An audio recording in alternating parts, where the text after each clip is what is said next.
Akala ni George na sila lang ni Galvan at Ruth ang may alam sa kanilang plano. Ngunit hindi batid ni George na narinig din sila ni Cairo at kasalukuyan din itong ipinagsasabi ni Cairo sa kanyang mga kasamahan. At sa kabutihang palad, narinig naman ito ni Amando.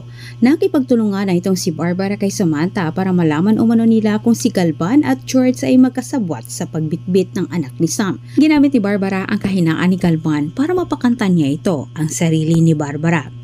Binisita ni Barbara itong si Galvan sa mansyon para magpakita umano ng simpatsya sa mga paratang ni Samantha kay George at Galvan sa pagdukot umano ni George sa anak ni Sam. Samantala, sa kabilang banda, tilang nagtanim na ng pagdududa itong si Jericho kay Royales. Anya, sa loob umano ng investigasyon ni Royales, tilang may nakita na itong anggulo na makapagtuturo sa kanila kung sino ang totoong mastermind. Ngunit ayaw lamang umanong sabihin ni Royales.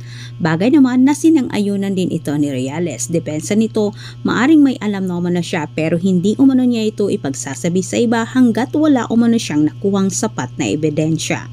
Nang makita ni Manny Cairo itong si Royales na sa mansyon ay agad din siyang nagbigay ng pahayag. Sinabi niya dito na narinig umano niya ang pinag-usapan ni Galvan at George sa pagdukot umano sa anak ni Samantha. Nakita ni Cairo itong si Royales, kausap itong si Jericho. Sinamantala din niya ang pagkakataong ito para siya'y magbigay ng pahayag. Sinabi niya narinig umano niya ang pinag-usapan ni Galvan at George patungkol ito sa pagnakaw ni George sa anak ni Samantha kahit sigurado siya na magkasabwat umano ang dalawa.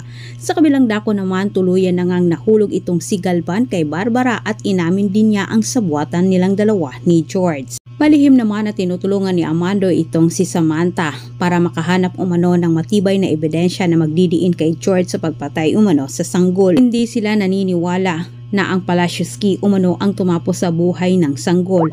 Naniniwala sila na si George umano. Sobrang nagsisisi naman itong si George sa kanyang ginawa. Anya kung hindi lamang umano siya nagpadala sa kanyang galit at paghiganti, hindi umano humantong sila sa ganong sitwasyon. Humingi ng tawad itong si George kay Samantha na paniwalaan umano ang kanyang mga paliwanag at sinabi dahil siya'y nagsasabi umano ng totoo.